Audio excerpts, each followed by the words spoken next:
Vamos hasta el momento en que no hemos definido qué es la no ficción, porque no existe una verdad y ese es un trabajo de cada persona de las que se conecta a este ciclo. Son invitaciones y cada uno va descubriendo después de cada charla por dónde se va o por dónde le gustaría entender esta categoría.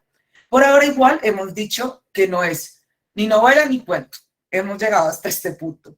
Hablamos con Víctor y con Ediciones Godot, que tiene que ver con la idea de la construcción de la verdad.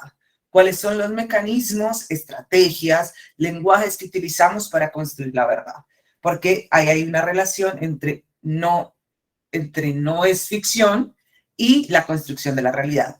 También hablamos, y creo que tú también lo señalabas justo al principio, tras bambalinas, Leonora, que publicar no ficción es también un acto que va por fuera de lo fácil en términos comerciales. No es igual de sencillo llegarle a los lectores a través de una novela que a través de un ensayo. Y tiene que ver un poco con lo que estamos haciendo hoy, es de pronto no hemos hablado lo suficiente sobre esta categoría y eso de alguna forma aleja a las personas. Entonces, Víctor nos decía, publicar no ficción es ya el lado B de la edición, porque es un lado difícil. También hablamos de la importancia de las temáticas cuando se habla de publicar no ficción y de que dentro de la no ficción caben muchas cosas. Caben libros totalmente divulgativos para un público muy amplio, pero también caben libros más académicos o libros que están dentro de un nicho específico que exigen algunas lecturas previas, pero eso no quiere decir que sean ni más importantes ni menos importantes, sino que el recorrido del lector seguramente debió haber sido acompañado previamente con algunos conceptos. También alguien preguntó sobre el rol del editor en un catálogo de no ficción, y es súper interesante porque entonces el editor de no ficción tiene que ser un editor o una editora muy polifacético, es decir, que sea capaz de leer las múltiples formatos que exige la no ficción o entender hacia qué público va dirigido o en qué círculos se va a mover este texto. Por ahora, de eso hemos hablado, hablamos también de la ruptura de los géneros, pero los dejo hasta ahí. No sé si alguien del chat quiera decir algo, porque sé que la vez pasada había una discusión muy grande relacionada con lo que tiene que ver con la construcción de verdad. Bueno, Leonora, ahora estamos partiendo siempre de una discusión a partir de otro tipo de lenguajes que no se dan en el escrito. La vez pasada compartimos un falso documental de Luis Ospina y Carlos Mayolo de Cali, pero esta vez tú nos propones salirnos de Colombia e irnos a Chile y de Chile al mundo, porque les vamos a mostrar un video que trasciende más allá de las barreras de Chile. Entonces, bueno, Leonora, ya Emilia te dio la bienvenida, pero yo no te dejé hablar. Entonces, pues, bienvenida a las casas de un montón de lectores, bibliotecarios, libreros, distribuidores interesados en pensarse estas categorías. Muchísimas gracias. Aprovecho para saludar, para darle un saludo a todos los que están compartiendo este encuentro y agradecer la hermosa presentación y el maravilloso encuentro que están proponiendo. Como les decía antes, me parece sumamente productivo para todos nosotros encontrarnos para pensar en torno a estas cuestiones. Así que les agradezco muchísimo la invitación. Bueno, gracias a ti, Leonora. Entonces, vamos a empezar ya oficialmente la conversación. Ya hicimos el recuento de la vez pasada. Ahora vamos con nuestro video detonante de discusión y ahí iremos enlazando todas las temáticas que les propusimos hasta llegar al final, donde tendremos nuestra rifa de libros que ya muchos de ustedes conocen. Entonces, voy a presentar ya.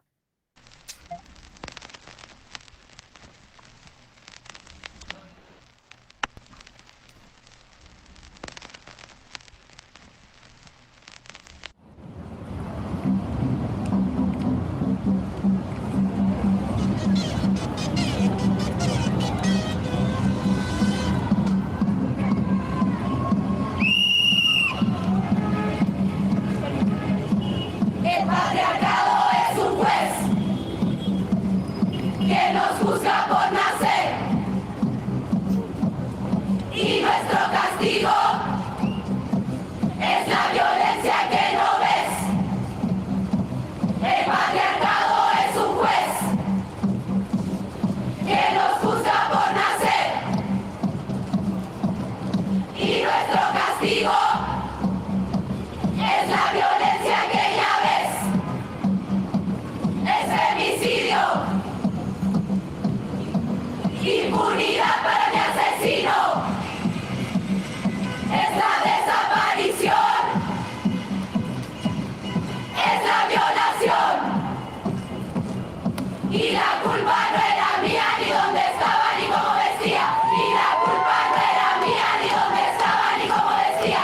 Y la culpa no era mía, ni dónde estaba, ni cómo vestía.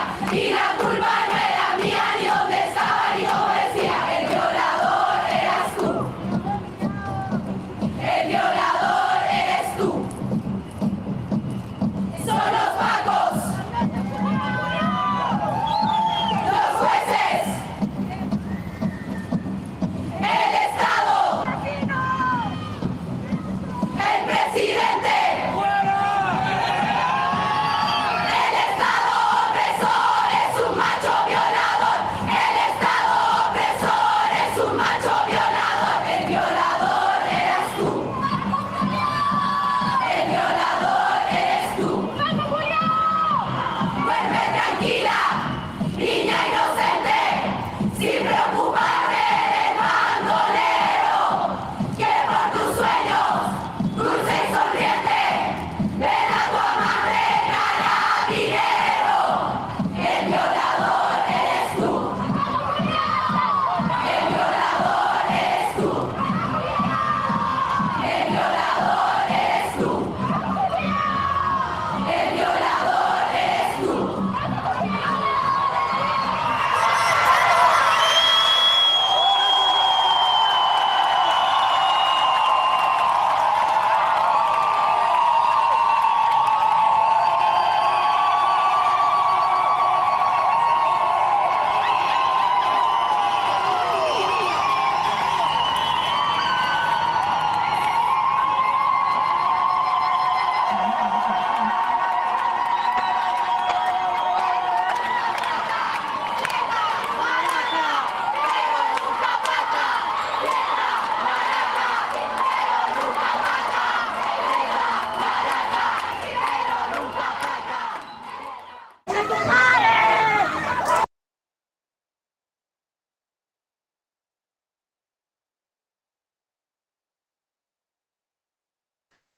Bueno, no sé si ya habían visto este performance o este video o lo habían visto en vivo. Si se animan a compartirlo acá y nos cuentan un poco de qué sabían, buenísimo. Por ahora entonces, Leonora, te propongo que empecemos esta discusión y que nos cuentes por qué cuando hablamos de estos otros lenguajes de la no ficción pensaste en este performance y particularmente pues en este video. Eh, bueno,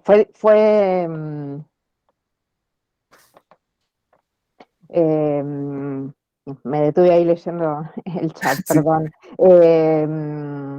No me resultó fácil pensar un video, pero claro, rápidamente recordé el video de las tesis, porque está comentado en uno de los libros que publicamos hace un año y medio, si no me equivoco, que se llama Activismos Tecnopolíticos, Constelaciones de Performance, de la pensadora argentina, pero que vive en Estados Unidos, que se llama Marcela Fuentes. Ahí lo estás poniendo, María Elvira, gracias. Este libro, justamente lo que está pensando y utiliza el ejemplo de las tesis y de esta performance que empezó en Chile y luego se desparramó por todo el mundo y en todos los idiomas, lo que este libro está pensando y que viene a cuento de la no ficción, ahora lo termino de unir, este libro lo que está pensando es cómo lo que antes, estoy pensando en la década del 80, en la década del 70, en la década del 80, era movilización, pensemos en nuestros países latinoamericanos, en las dictaduras y en los años postdictaduras, lo que era solamente movilización tradicional en la calle, ¿no? La típica marcha de los 70, de los 80, contra las dictaduras militares latinoamericanas, a favor de los derechos humanos, etcétera, como a partir del 2000, por poner un corte rápido, y sobre todo con la tecnología, con las redes sociales, con internet, etcétera, se empiezan a derruir un poco las fronteras, lo digital y lo presencial, lo virtual y lo presencial, y el activismo político atraviesa lo virtual y lo presencial y se empiezan a articular de una manera donde ya no se puede pensar lo uno sin lo otro. Entonces, el colectivo Las Tesis, la performance, una performance que tiene componentes estéticos, ¿no? Que digamos, antes no podíamos pensar a lo mejor la estética relacionada con las movilizaciones por reclamos políticos, ¿no es cierto? Ahora, la estética se inmiscuye y se enreda con las manifestaciones políticas en las calles, que a su vez pasan a las plataformas virtuales. Tenemos los hashtags, tenemos los videos, tenemos una cantidad de manifestaciones en las redes y en las calles articuladas unas con otras, reenviándose unas con otras. Sobre esto habla este libro en particular y me parecía interesante porque estaba hablando justamente de la deconstrucción de estas barreras que teníamos hasta hace, de vuelta, digo un número por decir, 20 años atrás, ¿no? La movilización en la calle por un lado, lo virtual por el otro, el ensayo por un lado, la ficción por el otro, ¿no? Digamos que en las últimas décadas de lo que estamos viendo es, felizmente, es el borramiento de esas fronteras. Yo creo que cuando tú me pasaste este video y empecé a verlo y a investigar, empecé a notar cosas muy bonitas que se iban articulando con lo que será esta conversación y con lo que es este libro. Entonces, Las Tesis empieza como un colectivo de diferentes grupos feministas o de un grupo feminista, y yo decía, bueno, ¿y ese nombre qué? No, me pareció una linda coincidencia que fueran Las Tesis cuando en esta conversación íbamos a hablar sobre ensayo. Y empecé a ver cómo la construcción de este performance o de esta canción casi, o de este reclamo político que es El violador en tu camino, nace de una investigación de diferentes textos feministas. Y es la reinterpretación y la traducción de estas teorías y de estas tesis, por eso el nombre del grupo, las que dan como resultado este grito de reclamo social, ¿no? Entonces, no es que a mí se me ocurrió, sino que finalmente hay un sustento y cuando uno empieza a leer sobre cómo fue construido, se da cuenta que ahí hay investigación detrás. No está citado, no está dicho, pero finalmente el hecho de que se culpabilice a la mujer, que haya todo un sistema estructural que nos pone en desventaja o que de alguna manera no reconoce nuestros derechos, está en este reclamo y está en esta canción. Entonces, parte de lo que hablaremos hoy y de lo que es la no ficción es cómo conectar lo que se produce en términos de investigación y lo que ocurre en la actualidad. Entonces, de eso se trata también esta conversación y aprovecho también para contarles que en nuestro canal de YouTube tenemos una lista de reproducción que se llama Los lenguajes de la no ficción. Ahí iremos incluyendo todas estas referencias porque queremos empezar a pensar cómo en nuestra cotidianidad, sin darnos cuenta, ya estamos bombardeados por un montón de lenguajes que van desde la nota de prensa, el performance, el documental sobre la no ficción. Vi que Janet nos decía, Leonora, que este performance lo habían hecho en el pueblo de ella. Janet, ¿tú de dónde eres? Y también saludamos a todos los que se conectan desde otras partes de Bogotá. Veo que ahí está Alexandra desde Barranquilla, gente desde Medellín. Bueno, cuéntanos, Janet, si quieres, desde dónde te conectas. Bueno, Leonora, mientras a ver, que aquí un montón de gente habló, perdón. Ah, Tábilo, súper. Listo. Y no quisiera pasar de largo, o tal vez quisiera utilizar el título, perdón, el subtítulo, para que habláramos de eterna cadencia, constelaciones de performance. Entonces ayer me metí a revisar el libro y quiero compartirles. Y en el prólogo, la autora pues, habla un poco de la relación con Leonora y de cómo se había, lo agradecida que estaba. Y le decía, gracias por incluirme en tu constelación, ¿no? En la constelación de eterna cadencia. Y me pareció muy bonito, una vez más, estas coincidencias que yo al final creo que no lo son, sino que simplemente son caminos que se van encontrando. Y quisiera que habláramos, Leonora, ¿a qué se refiere esta autora cuando habla de la constelación de eterna cadencia y la que tú has ido construyendo? Bueno, sí, son esas coincidencias que seguramente no son tales, ¿no es cierto? Bueno, esta idea de constelación que tomamos hace varios años en Eterna Cadencia, exactamente la plasmamos, digamos, cuando cumplimos 10 años, en el año 2018, porque nosotros, digamos, nos dimos cuenta que siempre pensábamos nuestro catálogo, ahí lo estás mostrando, gracias, Iba. Ah, Ahora bueno, pero igual, así pero también sí, es muy bonito. ahí se ve mejor. Nos dábamos cuenta que siempre que hablábamos de nuestro catálogo, un catálogo que en apariencia no tiene colecciones, demasiadas colecciones. Digamos que en general, y sobre todo hoy, diría que tenemos una colección de ficción y una colección de ensayo. No tenemos un montón de subcolecciones, subgéneros, etc. Sin embargo, dentro de la ficción y dentro del ensayo, pero también cruzando el ensayo y la ficción, lo que veíamos eran problemáticas, temáticas, estilos, interrogaciones, bueno, etcétera, que iba conectando los libros entre sí, y esas conexiones se nos dibujaban en nuestras cabezas, digamos, en forma de constelaciones, como cuando uno levanta la cabeza en el cielo estrellado a la noche y ve constelaciones, los libros se nos aparecían, digamos, como constelaciones. Entonces, digo al azar, hay una constelación en los libros de ficción, por ejemplo, de libros que están pensando la memoria, la dictadura, las dictaduras militares, la memoria, ¿no? Cómo se construye la memoria, la historia, el pasado, etcétera, y la relación que uno tiene con eso.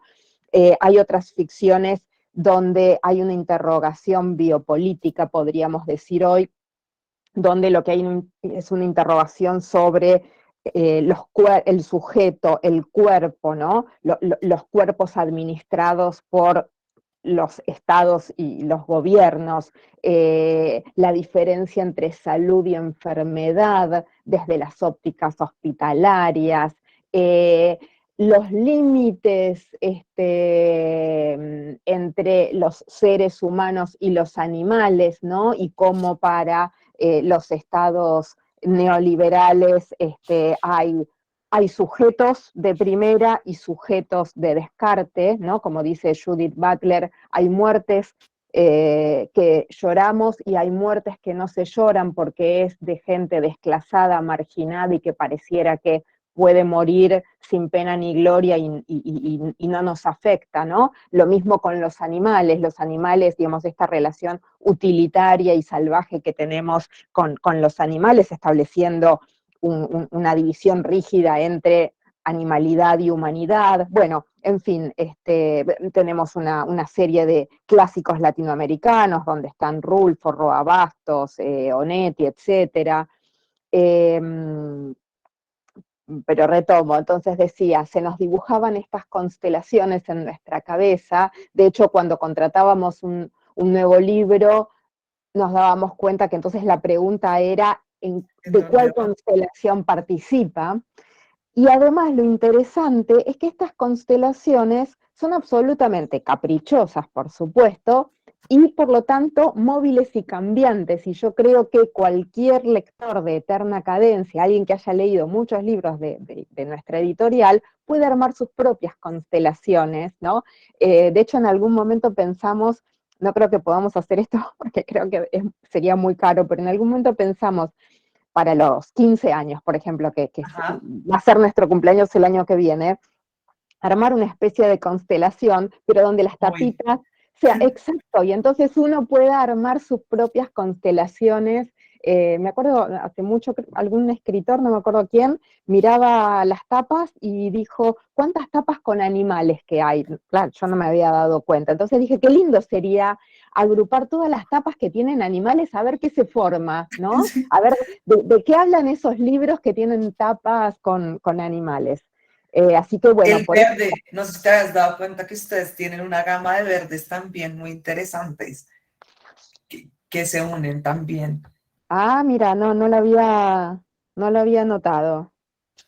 Bueno, les voy a dejar acá, ahí ya Juliana les compartió la constelación para que se animen, la pueden imprimir y recortar y crear la propia constelación.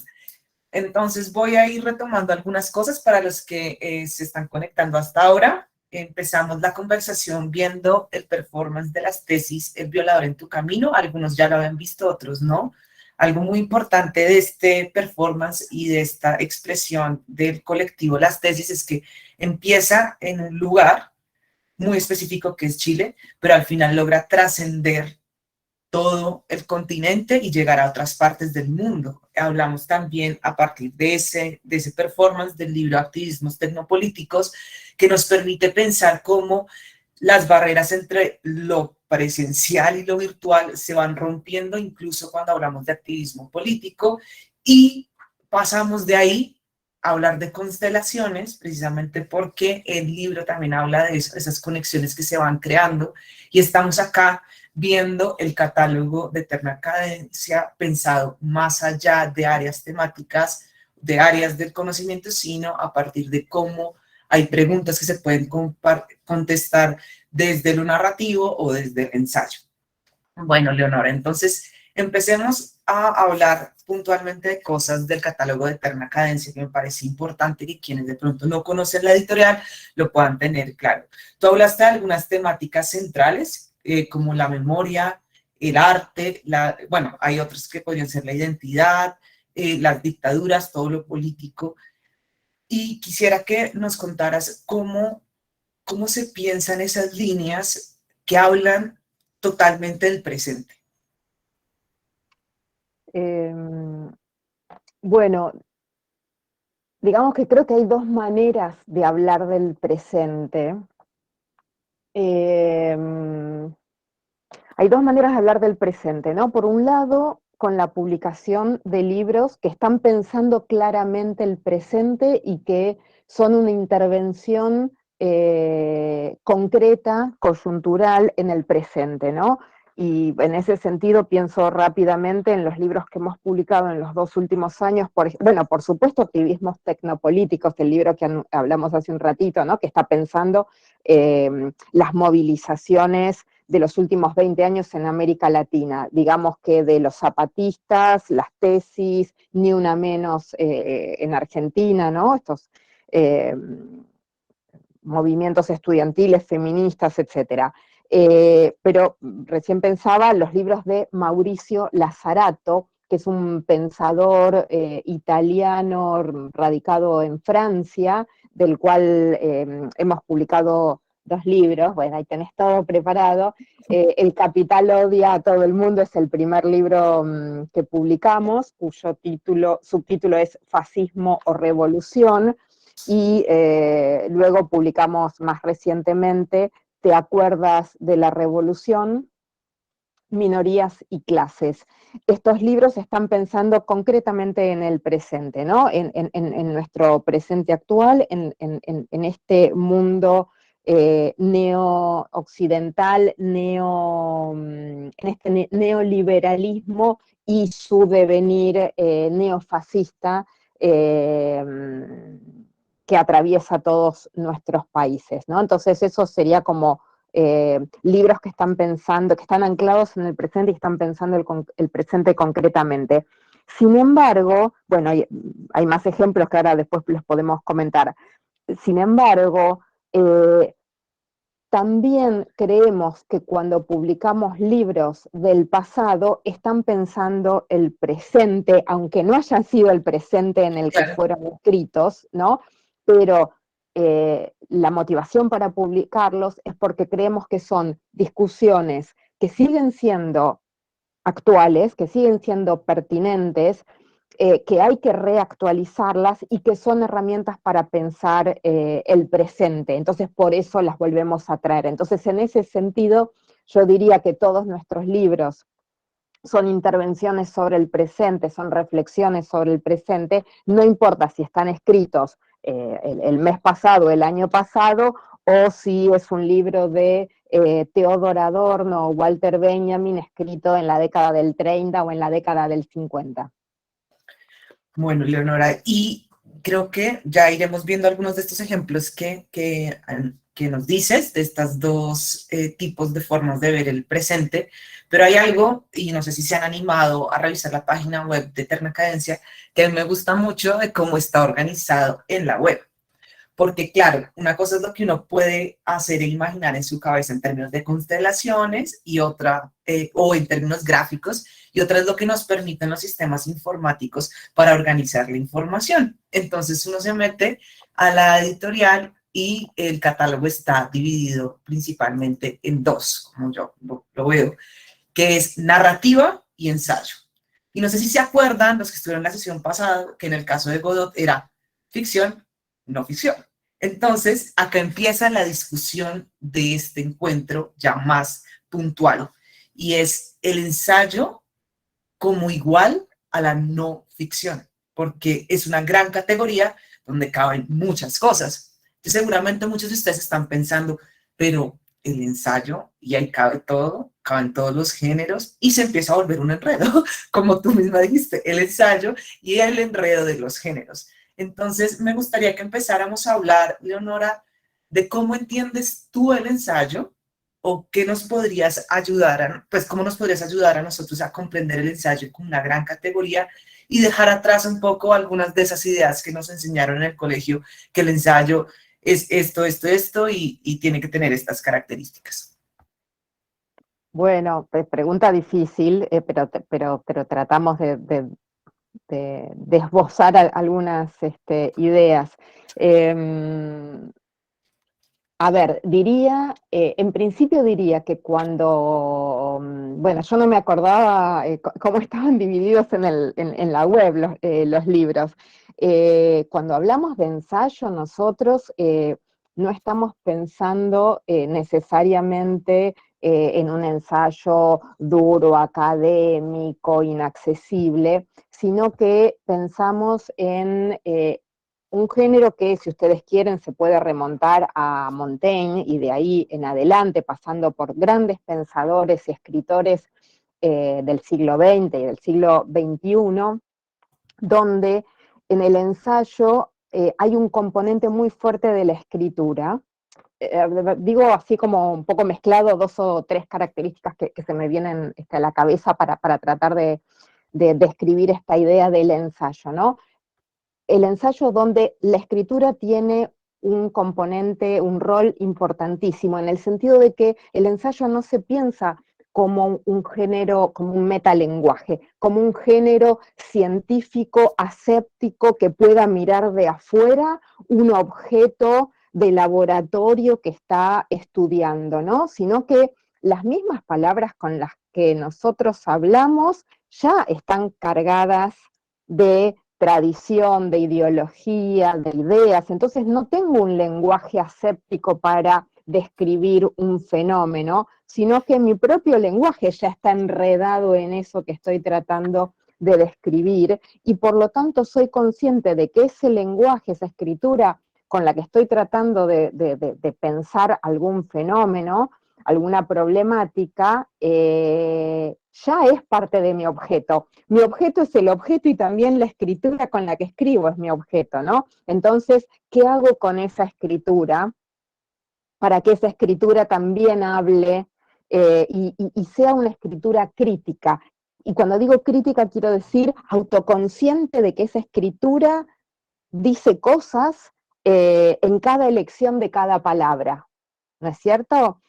Eh, Eso por un lado, ¿no? Entonces, la importancia de la escritura, no es una escritura científica, no es un ensayo que se crea, por lo tanto, positivista, científico, ¿no? Sino que es un ensayo que se empieza a confundir con la literatura, si uno quiere, ¿no?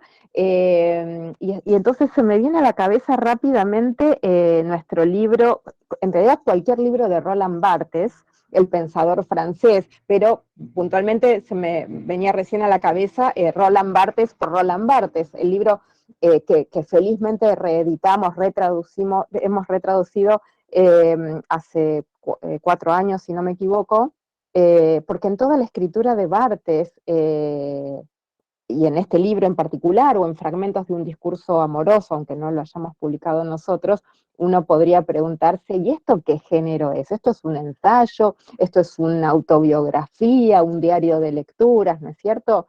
Entonces, no hay un sujeto del conocimiento científico, no hay un objeto de laboratorio que uno puede describir con un lenguaje aséptico, de vuelta lo digo.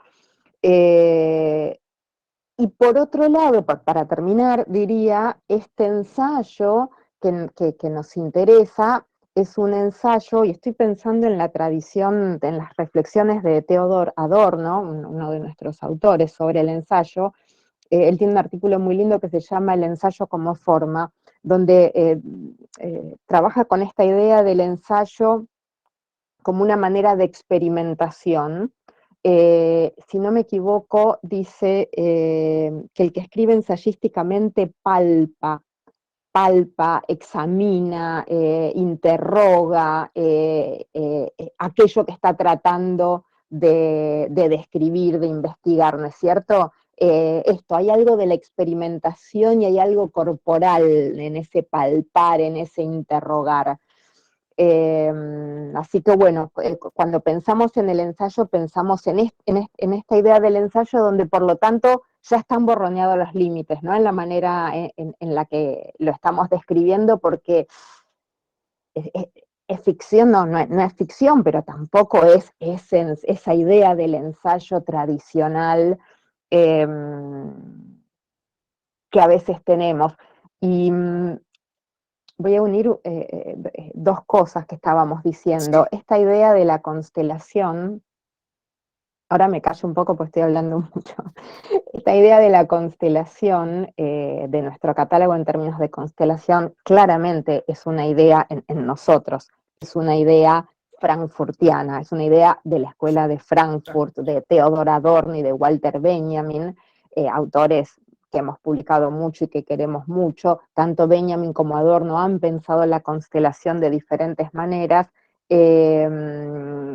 Adorno puntualmente, y digo esto, nada, para terminar de completar la idea, Adorno tiene una idea eh, sobre las definiciones, como uno no puede dar definiciones en los ensayos de una vez y para siempre con un solo concepto, con una sola definición, porque eso sería empobrecer eso que estoy describiendo, ¿no? Un árbol es un pedazo de tronco con ramas y hojitas arriba, ¿no? Uno cierra la descripción, la empobrece, y entonces dice Adorno que la manera de describir algo es con muchos conceptos, y habla de esta idea de la constelación de conceptos, y dice, estoy medio citándolo de memoria, a la manera de una caja fuerte que no se abre con un solo número, sino con una combinación de números, ¿no? Entonces se necesita esa combinación, esta constelación de conceptos para poder tratar de describir algún un fenómeno, una problemática. No, me parece brutal todo lo que nos has dicho. Voy a empezar como desde atrás a hacerte algunas preguntas y sobre todo a conectar otras cosas. cómo explicar un fenómeno a partir de muchos conceptos y pensaba un poco como para responder algunas preguntas de este ciclo. De eso se trata un poco lo que proponemos para hablar de no ficción. Estamos tratando de abrir esa cajita y trayendo diferentes conceptos y visiones, sabiendo que no vamos a encontrar una verdad absoluta sobre la no ficción. Eso me pareció espectacular y pensar también estos encuentros como un intento por palpar la realidad y ver cómo lo vamos construyendo entre todos. La escuela de Frankfurt, yo creo que, y uniéndolo con lo que dijiste al principio, de cómo había libros que hablaban sobre el presente, yo creo que los pensadores que estaban asociados a la escuela de Frankfurt nos hablan permanentemente de lo que vivimos hace 2 años, particularmente, ¿no? Todo este tiempo tan loco y desde dónde se mira y cómo está atravesado por lo virtual y lo presencial. Creo que ahí hay algo muy importante del catálogo de Eterna Cadencia, porque esa sería una como de esas grandes constelaciones que lo atraviesan y que si en algún momento dicen, ay, ¿quién puede tener libros sobre la escuela de Frankfurt? Bueno, puntualmente, Eterna Cadencia. Y mira que acá te están preguntando algo, Diego Garzón, tiene el dato en qué texto está lo del ensayo, del... Porque no es en un libro nuestro el ensayo, lo del ensayo como forma está en... ¿Se llama el ensayo como forma el libro? No, el artículo se llama el ensayo como forma. Me olvidé ahora en qué libro está. Hay alguien que dice que envió el PDF.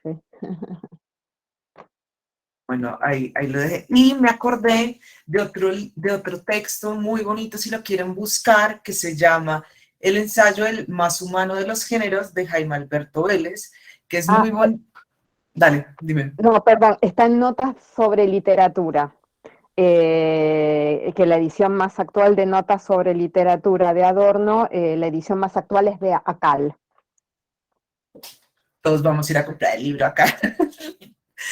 Y les quería contar pues de otro ensayo sobre el ensayo que me parece muy bonito, que se llama El más humano de los géneros, de Jaime Alberto Vélez, que habla un poco de cómo el ensayo transmite nuestra propia naturaleza, ¿no? Esa naturaleza que tú describías, Leonora, de experimentación, de ir construyendo poco a poco a partir de preguntas, acercándose a fuentes, a otras voces, para ver qué sale, ¿no? Y yo creo que es muy importante algo que dijiste en repetidas ocasiones sobre qué es el ensayo, con una discusión que traemos de la sesión pasada, y es la construcción de verdad. O sea, los ensayos que encontramos en Eterna Cadencia, o el ensayo como el género que les estamos proponiendo hoy, no parte de una verdad, sino que en la medida que se va explorando o escribiendo y se hace consciente de que no hay una verdad, se llega a ciertas conclusiones que no se asocian con la verdad. Por eso se aleja un poco como el método científico, del positivismo, donde entrar y decir, mire, yo creo esto y siempre lo he creído y lo voy a creer porque estos son mis argumentos o mis citas, ¿verdad? Entonces es muy bonito acercarse a este tipo de textos donde la escritura es algo muy importante, como lo decías, pero también una escritura que es una escritura que revela un tipo de escritor que no se las sabe todas, es decir, que se puede equivocar, que puede ir hacia un lado, puede ir hacia el otro y al final no sabe muy bien a dónde va a llegar. No sé qué otros comentarios del chat tienen sobre el ensayo. Yo creo que el ensayo es todo, el ensayo es la vida misma, porque lo vemos en todas partes. Pero yo quería también, Leonora, hacerte unas contrapreguntas sobre la primera característica del ensayo que diste, y es la escritura, porque dentro de la constelación de Eterna Cadencia hay muchos tipos de escritura. Y preparando este encuentro me quedé pensando que ya no bastaba ver la portada y leer la reseña para esta discusión, que tenía que entrar a ver el tipo de escritura de cada autor. Entonces, por ejemplo, tú nos diste como referencia el Capital odia a todo el mundo, y también podríamos hablar de Una intimidad inofensiva, que es otro libro de ensayo del catálogo, que tienen dos estilos de escritura totalmente diferentes. uno que casi que juega con la primera persona y el otro no, que se podría parecer más a un ensayo, digamos, entre comillas, más tradicional. Y me gustaría hablar un poco de eso, de cómo ustedes entran a analizar el tipo de escritura o dónde están los límites o bueno, cómo lo analizas y que nos vayas contando cómo es el rol ahí de la edición. Em, Primero déjame subrayar algo hermoso que dijiste, lo dijiste rápidamente y creo que vale la pena. Hago el ejercicio al revés, ahora yo Vale, comento vale, lo que bien. vas a decir, Eso. pero no, es que es muy lindo lo que dijiste y quiero que quede resaltado. Esta idea del ensayo, de que no sabe a dónde va, ¿no? Que es tan importante, ¿no? De hecho, no lo dijimos, es una obviedad, pero digámoslo, la palabra ensayo, ¿no? En el Sí, sentido de ensayar, ¿no? Como los ensayos de una actuación antes de una obra, ¿no? Y lo mismo, no hay una obra definitiva, todas las obras teatrales pueden ser ensayos que no terminan nunca, ¿no? Entonces esta idea de no saber a dónde se va, justamente porque no es que hay una verdad a dónde llegar, no es que tenemos aproximaciones a una verdad, sino que justamente lo que vale es el proceso, digamos, y todo lo que uno va entendiendo o pensando en el proceso, pero no hay un final, no hay un punto de llegada donde, ok, y entonces entendí el mundo, como si el mundo fuera de una sola manera y con una sola explicación y causalidad. Bueno, me preguntabas por las escrituras, ¿no? De una intimidad inofensiva o un libro tan diferente como los de Lazzarato. No sé bien ahí qué contestarte. A ver, diría que cuando pensamos en la contratación de un nuevo libro, nos importa tanto eh, que aquello que se esté pensando eh, nos interese, digamos, tenga un valor, creamos que aporta a las discusiones del presente, que creamos que puede participar de una constelación de eterna cadencia, ¿no? Y no es un libro que queda suelto en nuestro catálogo y que no dialoga con ningún otro libro, eso es muy importante. Y que en su escritura no importa si es un libro más el de Lazzarato, más, ¿qué palabra puedo poner? No me sale la palabra, pero bueno, como una declaración sobre el presente, o los de Tamara Kamensain, porque la nombraste a ella con una intimidad inofensiva, más juguetones, de todos modos yo resaltaría en ambos, con la enorme diferencia que hay de uno a otro, que son, a mí me gusta pensarlo de esta manera, por eso lo repito, que son escrituras autoconscientes. Cuando digo autoconscientes es escrituras que saben que la elección de cada palabra está definiendo una cantidad de cosas y que entonces no podemos usar ingenuamente. Cuando digo crítico es no ser ingenuo, ¿no? Entonces,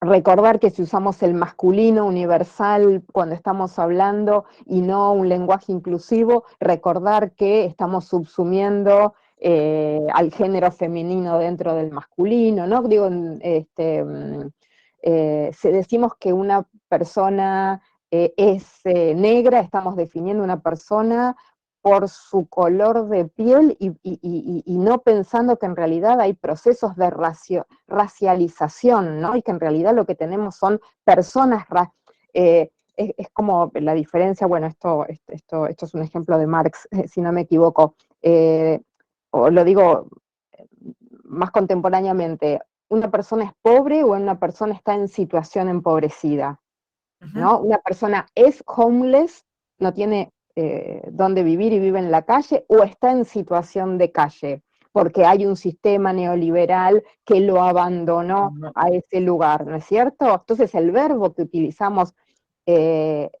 hace a la descripción. Si yo digo que esa persona es pobre, estoy definiendo a esa persona de una vez y para siempre con un adjetivo, mientras que si digo que una persona está en una situación empobrecida, en situación de calle, en una situación de explotación, en una situación está marginalizada, estoy dando cuenta de un sistema político, económico, que produjo eso.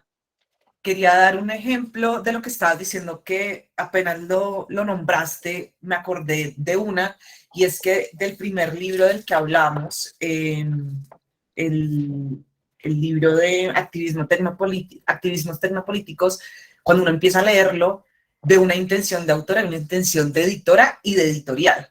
Y es que ustedes dejaron todas las X para utilizar un lenguaje incluyente. Eso no me parece menor y me devuelvo porque habla de eso, o sea, de la escritura como una escritura autoconsciente.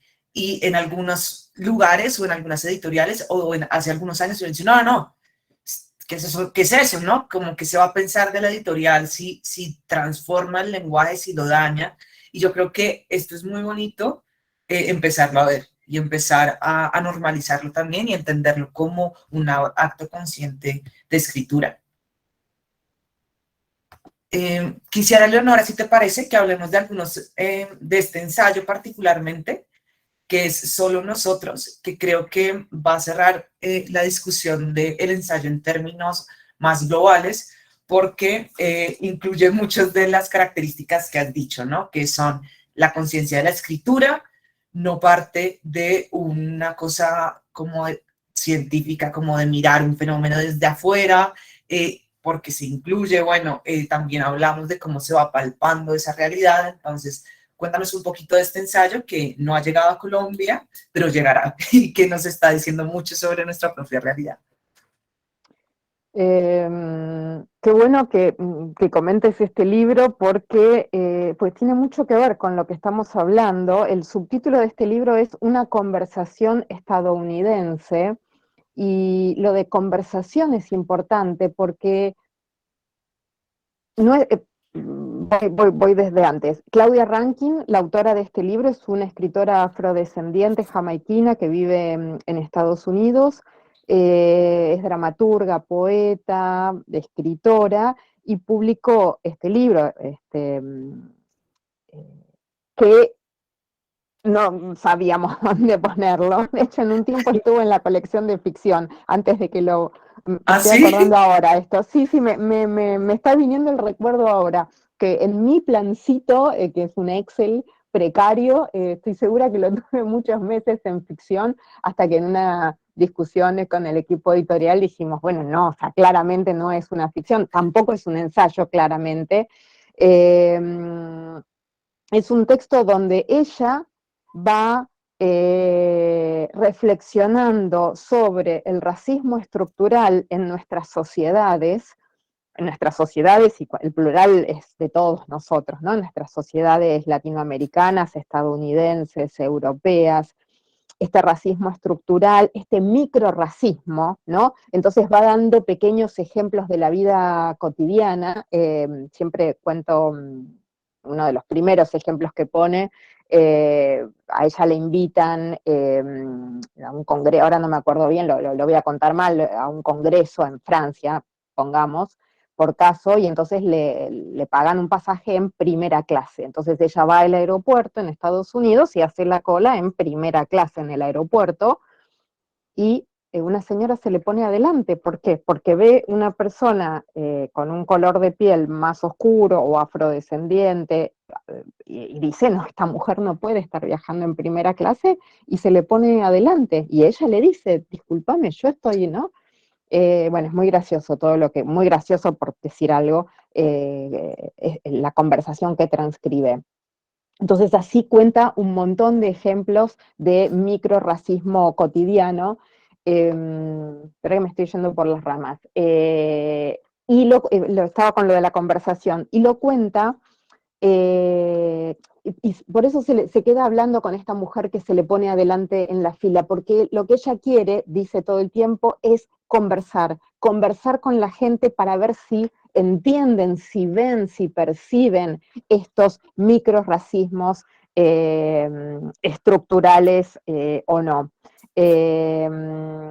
Y me gusta la idea de conversación también, estaba pensando en relación con lo que veníamos pensando, Sí, porque justamente esta no verdad, digo porque no hay una verdad, estos consensos, estos acuerdos y estas reflexiones se construyen conversando, se construyen en el diálogo, se construyen en el más uno, no yo sola con mis ideas y mi verdad. Por eso es interesante que esté la palabra conversación en el título. hay otra cosa muy bonita de este libro que se une también con lo que hemos dicho y es cómo ella logra intercalar fuentes y fuentes que rompen un poco la idea de una fuente más importante que otra porque mezcla desde estadística dura y concreta sobre cómo existe realmente una discriminación, no es una autopercepción, sino realmente hay estadísticas que lo comprueban, lo junta, lo interrelaciona, crea una constelación con poemas, con blogs, con otro tipo de fuentes y además con su propia interrogación de lo que ella cree y lo que creen los demás. Entonces, Exacto. creo que eso es muy valioso porque al final uno se cuestiona también sobre cuáles son las fuentes que validamos y cuáles no. Y al fin, pues creo que el mensaje es, o lo que podemos ver acá es, todas caben y todas cuentan, ¿no? Sí, Eh, perdón María Elvira, solo para ejemplificar lo que dale. estás diciendo, cuando hay un dato que necesita ser chequeado, en la página Ah, derecha aparece un puntito rojo y eso significa que en la página de la izquierda aparece la explicación documentada de aquello que se está diciendo. Entonces, se suele creer que tal cosa y entonces aparece el puntito rojo y en la página enfrentada, en la página de la izquierda, está la explicación. En este caso, qué curioso esa forma ya de... que sí, es muy interesante. Eh, Justo la página que abrí, lo cuento porque la abrí, no es un dato duro lo que explica, sino que está hablando de lo que se llamó las Shirley Cards, las tarjetas Shirley, que son Shirley era esta modelo de los años Ah, 50 en Estados Unidos que servía como parámetro de la blanquitud a la hora de revelar las fotografías. Recuerden que las fotografías se revelaban a partir de un negativo, ¿no? Entonces, aquí está el degradé del blanco al increíble. negro y Shirley, la modelo, era el parámetro de lo que era una mujer blanca. Me parece impresionante cómo necesita uno que le muestren así evidentemente cómo realmente sí hay un racismo estructural y estructural dentro de nuestra propia concepción social del mundo, ¿no? ¿Qué color de piel debemos tener para llegar a ser Shirley? Y también me encanta ese ejemplo que nos das de citación o de notas al pie, que es pues muy distinto y no sé si corresponda con algún sistema de citación oficial o algo así, o cómo lo interpretas tú. No, a veces pienso que ese puntito rojo es como el doble clic como que te lleva a un hipervínculo, digamos, ¿no? Sí, Hay algo ahí de las redes. pues te adelanto una cosa que he ido como pensando mientras hablaba contigo y mientras leía los libros, porque creo que además Tamara lo dice en alguna de sus libros, que ya no recuerdo cuál, y es pues el impacto de la manera como leemos y cómo se narra a través de lo virtual y lo digital, que no tiene un solo orden y no va en un solo lenguaje y que va saltando de una cosa a otra, y ahora que lo dijiste, como es como un hipervínculo que te lleva. Así estoy empezando a sentir la no ficción más contemporánea, donde el uso de la primera persona se asemeja además a la escritura de las redes sociales, que alguien lo decía también en el chat, del blog, de la confesión de Twitter, y ahí empieza también a verse esas hibridaciones o esa forma en la que la escritura también nos está proponiendo otras formas. Totalmente. Déjame solamente poner como una nota al pie ahí. ¿Vale? voy a decir algo que es como un poco maniqueo, digamos, blanco-negro, entonces no va a estar bien lo que voy a decir porque eso como es muy taxativo, Sí, pero lo introduzco para que en todo caso pensarlo en otro momento. Me parece que en las redes sociales, en general, todo tiende a construir una primera persona que se cree, a ver, en una, la sabiduría absoluta. sí, y en un yo, eh, a ver, ¿cómo decirlo? En un yo que se construye para exhibirse y que se expresa, y obviamente que expresa solamente las mejores cosas que le pasan, ¿no? Como sucede en las redes sociales, que uno todo el tiempo está pasándola bárbaro, comiendo cosas ricas, leyendo los mejores libros y demás. Y en cambio creo que en los ensayos esa primera persona es puesta en cuestión todo el tiempo, entendiendo que no existe la primera persona en ese sentido. Yo soy, yo pienso, o sea, yo también soy una construcción de muchas voces. En todo lo que yo misma he dicho a lo largo de esta hora y pico, hay un montón de otras voces porque resonó Barthes, resonó Lazzarato, resonó Marx, resonaron las tesis en mi propio discurso. Entonces, ese yo monolítico de las redes sociales, digamos, por suerte se, se desgrana un poco, se pone un poco en cuestión en la mejor no ficción. Pues estaba pensando un poco lo que decías y contarles que yo dicto una clase en la Javeriana que se llama edición de contenidos digitales. Y un poco la propuesta de la clase, o como lo entendemos, es pensarse el espacio de las redes más allá de ese super yo, y que lo que tienen las redes sociales es la capacidad de interpelar tu opinión con otros. Que lo que ocurrió después del super yo, como lo queramos ver, es otra cosa, pero al final también hay que llamar la atención sobre qué tipo de narrativas estamos proponiendo nosotros en esos espacios, ¿no? Y yo creo que ahí está un montón de espacios de experimentación, incluso para pensar el ensayo ahí, a ver qué sucede y qué sale. Bueno, Leonora, creo que hemos abordado el ensayo. Espero que les haya generado muchas preguntas. Yo ya quiero irme a leer algunos de los textos que nos recomendaste, pero ahí empieza el enredo, ¿no? Porque en esta colección de ensayo o la forma como está organizado empiezan a salir otros géneros o son los géneros dentro del ensayo, como por ejemplo las cartas? Eterna Cadencia ha publicado varios libros de cartas, entonces me gustaría que nos contaras un poquito de eso y cómo los vas integrando al ensayo o a lo que hemos hablado hasta el momento. Mira, la verdad que nunca, nunca nos interrogamos, nada, tengo acá cerquita la correspondencia entre Theodor Adorno y Walter Benjamin que publicamos el año pasado, si no me equivoco, en una nueva traducción. Eh, Nunca nos hemos interrogado puntualmente, bueno, ¿por qué estamos publicando cartas? ¿Las cartas serían una subcolección aparte o no? Creo que siempre pensamos las cartas como una manera del ensayo más, sobre todo que antes cuando se mandaban cartas, cuando los intelectuales se mandaban cartas, realmente eran pequeños ensayos, ¿no? Y eso se puede ver claramente, bueno, por seguir este ejemplo de la correspondencia entre Adorno y Benjamin, también entre la correspondencia entre Gershom Scholem y Adorno que hemos publicado, ahí está, 1939, 1969. En ambas correspondencias no solo uno puede ver los asuntos personales eh, entre Adorno y Benjamin le va contando los padecimientos económicos en el día a día, en los años previos a la Segunda Guerra Mundial, donde él ya estaba censurado y no podía publicar fácilmente en ningún lugar porque lo censuraban por marxista, por judío.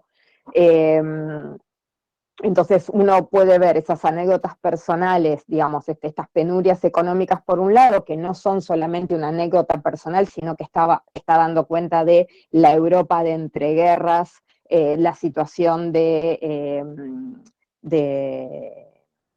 de persecución a los judíos, a los comunistas, etcétera, sino que además en este libro, el de Adorno Benjamin, uno puede ir siguiendo las discusiones filosóficas de ambos, porque justamente como no existía el WhatsApp, no existía Instagram, y tampoco se llamaban telefónicamente, cada vez que uno escribía y no estaban en la misma ciudad, entonces cada vez que uno escribía un artículo se lo mandaba al otro, y el otro lo recibía y le hacía una devolución de la lectura de ese artículo por carta. Entonces esas cartas realmente son pequeñas reseñas, ensayos sobre los artículos que se escribían. En el de Adorno Benjamin, puntualmente, hay toda una parte de cartas que son tremendas, porque Adorno le critica muy duramente toda una serie de artículos a Walter Benjamin sobre París y sobre Baudelaire, que entre paréntesis están publicados en nuestro libro esos artículos, El París de Baudelaire, de Walter Benjamin.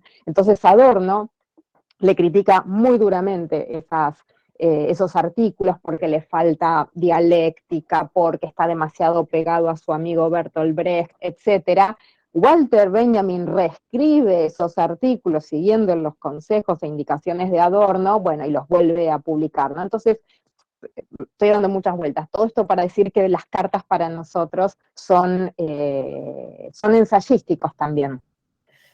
Yo también me metí a ver las cartas y quería como compartirles este enlace, porque uno no se imagina realmente de qué hablamos cuando hablamos que una carta puede ser un ensayo, si no se sienta y abre el libro y lo disfruta, ¿no? Entonces, un poco en esto que les acabo de mandar, encuentren una y hay una combinación de discusión teórica, como la que nos enseñaba Lava Leonora, pero también del día a día y de la cotidianidad, ¿no? Incluso confesiones como he estado cansado, no puedo concentrar o no te puedo contar esto porque es un problema muy grave, pero ten en cuenta esto otro. Y yo creo que en esas confesiones a un amigo donde se van mezclando cosas, encontramos también como la carta particular, sin necesidad de la conversación, es ya en sí mismo un ensayo, pero la manera como la editorial la va empaquetando se convierte en otro gran ensayo. Y ahí me llevas a otra pregunta, Leonora, y es, ¿de dónde salen estas cartas? ¿Cómo las encuentran? ¿Cómo las van juntando? Bueno, el orden, ¿cómo se crea esa constelación? Cuéntanos un poco de eso. Bueno, todo esto es un trabajo, obviamente, de los editores alemanes, no nuestra, pero igual que interesante que hablamos recién de las cartas entre Scholem y Adorno, porque si yo tuviera que decir de qué se trata las cartas entre Scholem y Adorno, eso exactamente, es sobre Walter Benjamin y es sobre el legado de Benjamin, qué hacer con todo el material que dejó Walter Benjamin, y ellos van contando a medida que Benjamin, recuerden, se suicida en 1940, entonces el libro empieza un año antes de que se suicida, bueno, con una relación cordial, amable, respetuosa entre los dos, un poco distante. Hay un momento en donde los dos se enteran por separado del suicidio de Benjamin y se mandan cartas que se cruzan en el aire contándose, nuestro amigo está muerto, es tremendo ese momento, y a partir de ahí empiezan a estrechar el vínculo, reflexionando sobre qué hacer, cómo editarlo, y entonces ellos dos, con editores que se han ido sumando a lo largo de las décadas en Alemania, Tiedemann, Rulf, si no me equivoco es el nombre, Tiedemann, es uno de los editores que ha cuidado todo el legado Benjamin, han ido decidiendo a lo largo de los años eso, cómo publicar. Bueno, recuerden que muchos de los textos de Benjamin habían quedado escondidos en la Biblioteca Nacional de París, donde él estaba estudiando, donde estaba escribiendo el famoso libro de los pasajes que queda inconcluso, y le deja los textos al bibliotecario, que era, se se me acaba de hacer una laguna, pues ahora un escritor famosísimo, ahora va a venir.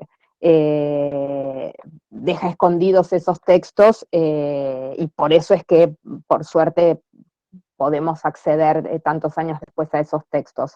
No, pero simplemente iba a redondear diciendo, en las discusiones sobre qué hacer con esos textos y cómo publicarlos, también hay un material valiosísimo, porque no es lo mismo agrupar de una manera que de otra manera todos los textos de Benjamin, hubo reescrituras, y entonces esas reescrituras hablan mucho de la época también, ¿no es cierto?, de las discusiones que estaban teniendo, por qué reescribe y se desdice de algo o no.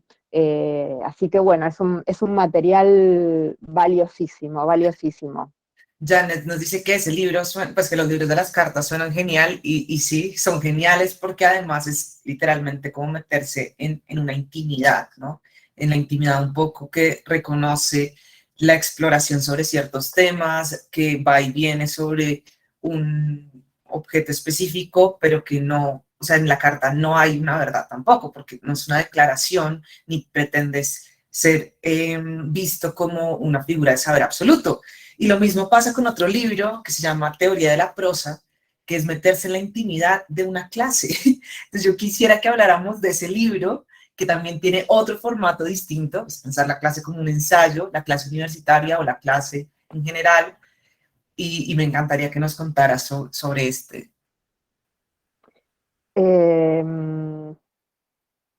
Espera, digo una cosa más que Vale. me quedó en el tintero, que cuando me preguntabas de qué hicimos con las cartas, y ahí voy a esto. La correspondencia Adorno-Benjamin ya había sido publicada muchas décadas atrás por otra editorial. Al volver a traducirlas nosotros, lo mismo que todos los libros de correspondencia que hemos publicado, tomamos la decisión de hacerlo siempre con dos traductoras, de modo tal que una traductora, en el caso que pusiste en pantalla, una traductora traduce a Adorno, otra traductora traduce a Walter Benjamin, y entonces que de esa manera ayudar a que cada voz suene todavía más diferente, ¿no? En la traducción. Y en este caso hemos puesto un epílogo de Beatriz Arlo, una de las ensayistas argentinas más importantes y además especialista en Walter Benjamin. Nada, eso para agregar al cuidado de nuestras traducciones de las clases, de las cartas. Con respecto a Ricardo Piglia, bueno, Ricardo Piglia tenía un don, me parece, que es que sus clases eran ensayos orales. Así como hay gente, yo cuando doy clases balbuceo, doy vueltas, me contradigo, me olvido de lo que estoy diciendo. Ricardo, y lo digo porque fui testigo, y de hecho yo fui alumna de estas clases en la década del 90. Sí, sí, sí, sí. Muy emocionante para mí. Realmente él hablaba así como escribía, ¿no? Entonces es muy fácil pasar unas clases a libro, porque el trabajo que había que hacer era muy poco. Afortunadamente el pasaje al libro lo hizo él mismo, con ayuda de Diana Fernández, que lo ha ayudado junto con otras colegas a hacer ese trabajo. Nada de pulir un poquito la oralidad, alguna cosa, pero quiero decir que prácticamente eran así las clases, no había que tocar mucho, así que por suerte tenemos la teoría de la prosa, que son las clases de Ricardo Piglia sobre Onetti, sobre la obra de Onetti, pero no sobre toda la obra de Onetti, sino sobre las nouvelles, sobre las novelas breves de Onetti, porque en realidad teoría de la prosa es una teoría sobre la nouvelle, una teoría sobre el género breve, sobre la novela breve, donde Piglia lo que hace es tratar de definir estructuralmente la nouvelle. Dice, la nouvelle no es que es una novela con pocas páginas o un cuento que le pusieron más páginas, sino que estructuralmente es diferente al cuento y a la novela, porque hay un secreto incrustado en el medio de la narración al que no se puede acceder. Y por eso mismo publicamos también Las Tres Vanguardias, que son sus clases sobre lo que él define como las tres vanguardias de la literatura argentina, que son del siglo XX, que son Saer, Walsh y, eh, y Puig, y Manuel Puig. Además de otros libros de artículos que tenemos de Piglia. Iba a decir algo y me olvidé. Bueno, ya volverá. Te decía que ya vendrá, esa laguna va a salir en algún momento. Me interrumpes cualquier cosa. Me encanta este libro y quisiera resaltar una cosa que creo que es válido y es la magia de la oralidad y cómo la oralidad puesta en la escritura tiene ciertos impactos y ahí hay un juego y una propuesta de escritura y que de alguna forma hace que se vea uno involucrado como si estuviera ahí en esa discusión. Leonora, en el chat en algún momento hubo una discusión de pensarse un no género, que no existan los géneros, y me llevó a pensar en otra cosa que tú y yo habíamos hablado, y es los géneros híbridos. Y en esos géneros híbridos hay un libro de ustedes que es una locura, que es Chicas en tiempos suspendidos. Exacto. Hablemos un poquito de ese libro, ya como para ir cerrando, y al final te va a hacer una pregunta sorpresa y hacemos la rifa, ¿te parece? Perfecto, perfecto. Gracias por esta pregunta porque me hiciste acordar lo que, ¿Ves? Ya estamos muy venía. conectadas. Sí. No, porque iba a decir que en realidad todo lo que estamos diciendo, todo, no, alivianen las generalizaciones que hago, también se podría decir de la narrativa, ¿no? Porque recién cuando dije a Neti pensaba, y en esto que viste en la página web nuestra, que la verdad es que no sé si fue pensado, pero poner narrativa en vez de ficción, digamos, me parece que poner narrativa y ensayo, lo estoy pensando ahora, Ajá. aliviana un poco esos dos pilares, ¿no?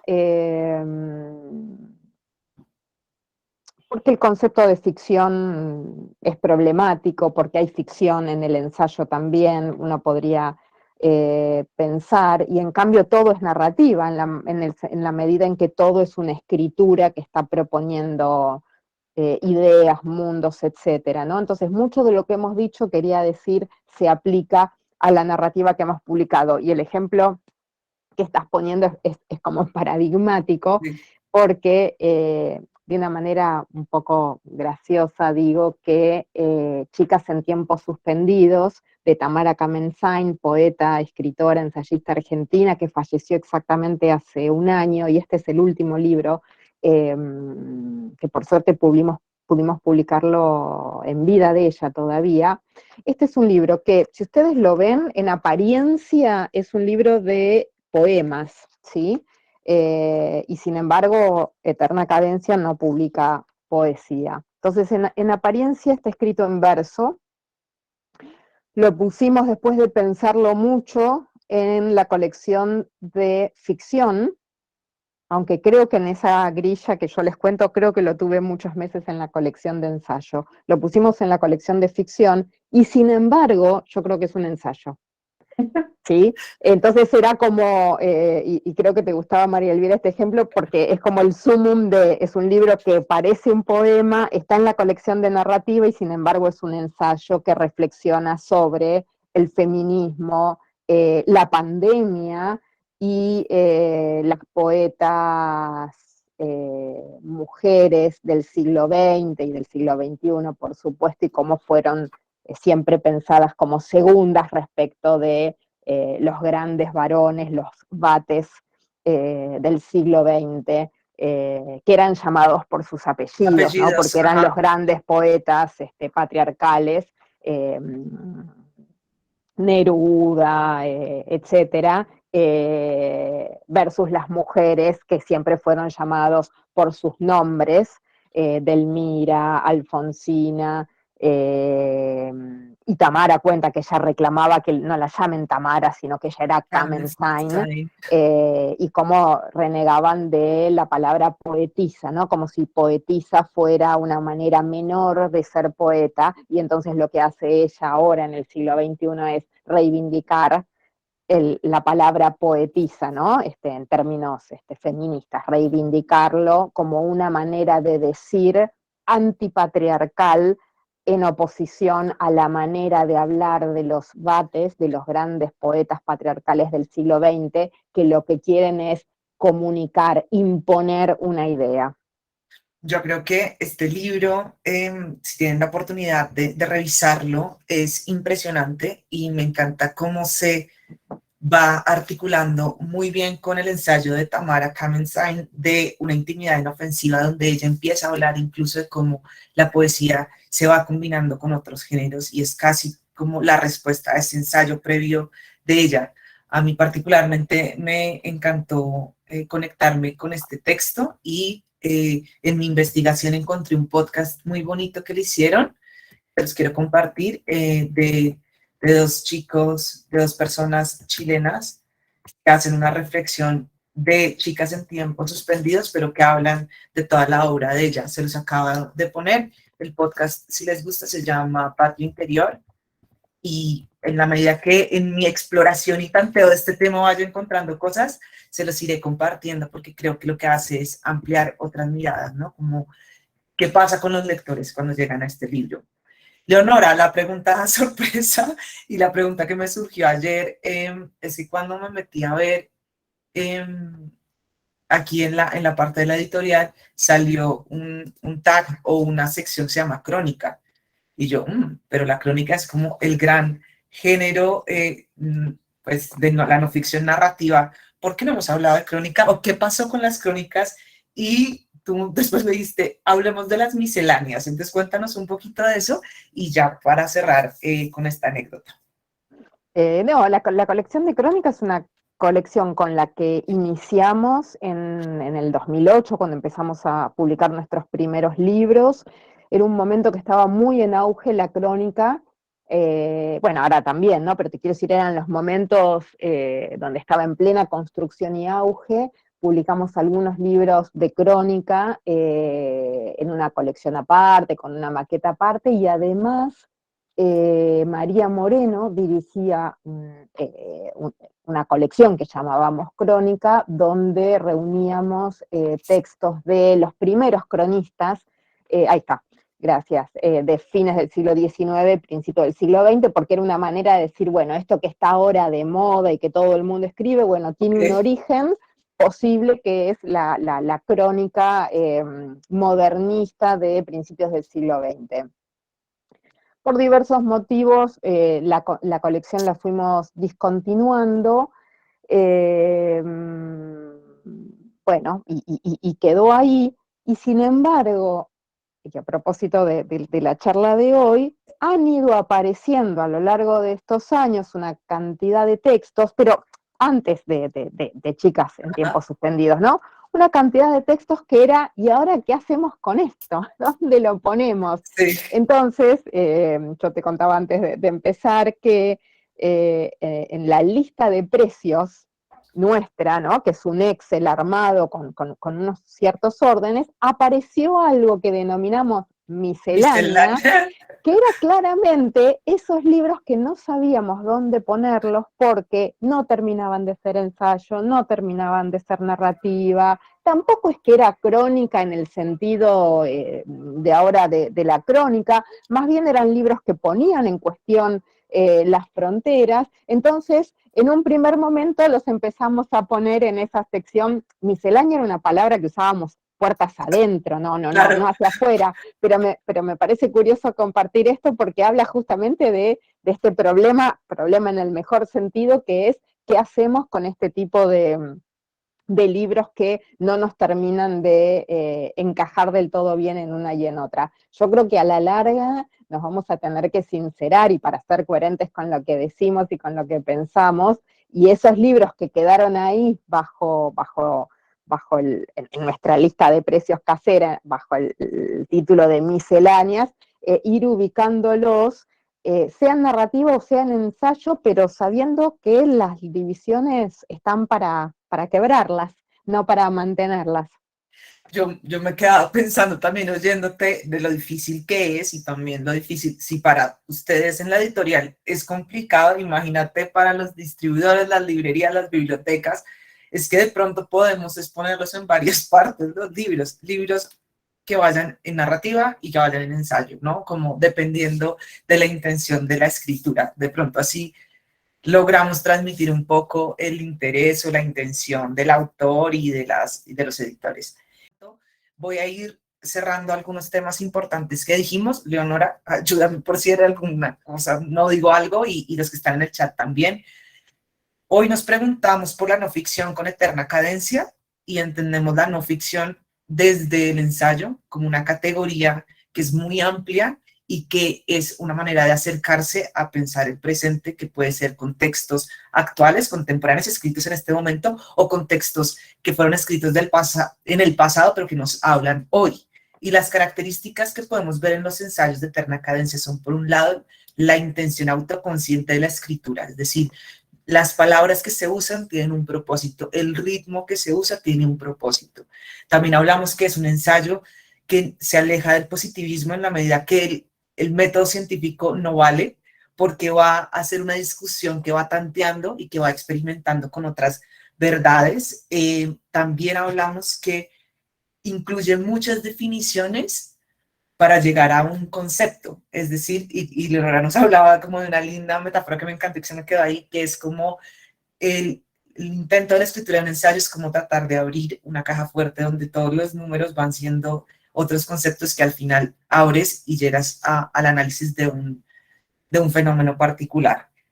Hasta ahí voy, Leonora, en la descripción del ensayo. No sé si se me quedó algo por fuera, creo que quería hacer ese pequeño resumen para que lo viéramos y yo quisiera como empezar a invitarlos a ser conscientes de que cuando hablamos de no ficción es obligatorio abrir el libro y leerse un poco, unas 10, 15 páginas, 20, 50, y si se animan pues terminárselo, porque al final creo que esa conexión de la lectura es lo que le permite a uno ir descubriendo qué tipo de intención tiene el ensayo.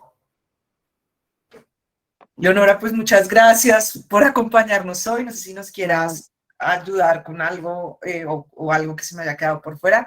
Si no, pues ya Juli nos podrás ayudar con la rifa de No, los solo libros. agradecer de vuelta la convocatoria, la idea y nada, y decirte que la pasé muy bien. Lo máximo, yo siempre quedo con ganas de volver a vivir los encuentros porque creo que incluso es casi como la experimentación, van saliendo temas que no teníamos planeado.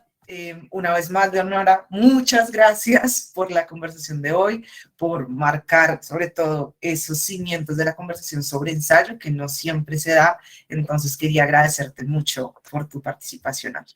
Un placer, muchas gracias.